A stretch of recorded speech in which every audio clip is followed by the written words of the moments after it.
এই জগতে যারা মহৎ হয় তারা সদা সর্বদা অপর একজন মহৎকে অনুসরণ করে চলে, অপর একজন মহৎকে মেনে চলে। মহৎ ব্যক্তিত্বরা সদা সর্বদা বলে গেছেন যে হয়ে জীব, এ জগতে এমন কাজ করো যাতে তোমার নিজের উপকার হয় আবার অন্যের উপকার হয়। কেমন একটা উদাহরণ দিই। এটা ঠিক হলো, ওই ধরুন এক ব্যক্তি বাজারে দুধ বিক্রি করে। এবার ওই ব্যক্তি কিন্তু কোনো খারাপ কাজ করছে না বাবা, দুধটা কোনো খারাপ বস্তু নয়, দুধটা আমাদের শরীরের যথেষ্ট উপকারী।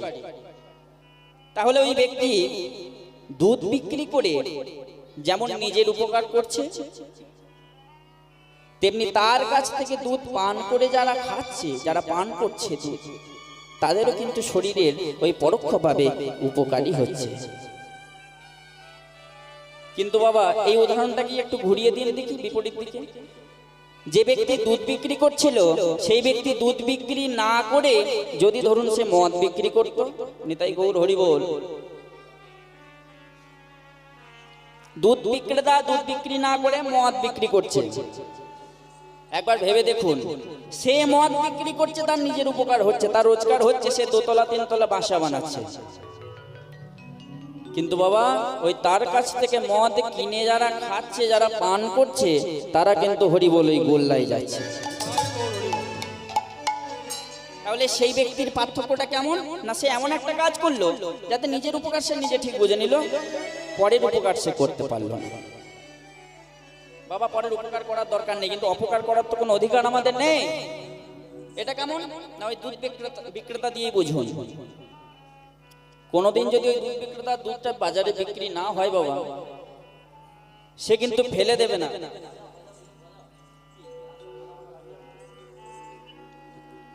ওই দুধ বিক্রেতা দুধ যদি কোনোদিন বিক্রি না হয়, সে কিন্তু ফেলে দেবে না বাবা, সে হয়তো কোনো মিষ্টির দোকানে দিয়ে দেবে।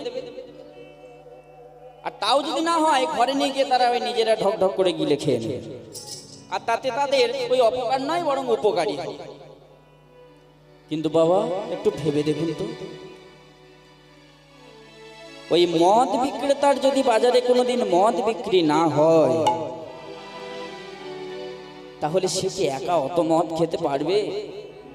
আর যদিও বা সে খায়, তাতে তার ওই উপকার নয়, বরং অপকারী হবে। নিতাই গৌর হরি বল।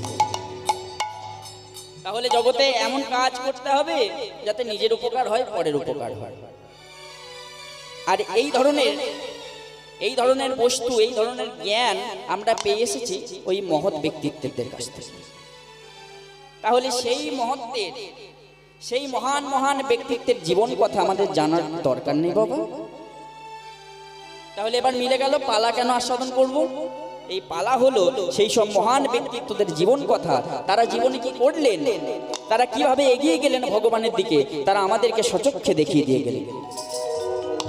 হয় তারা কোনো ভুল করেছেন, ভগবান শুধরে দিয়েছেন, বা কেউ প্রথম থেকেই ভালো, ভগবান তাকে আরো উন্নতি করেছেন।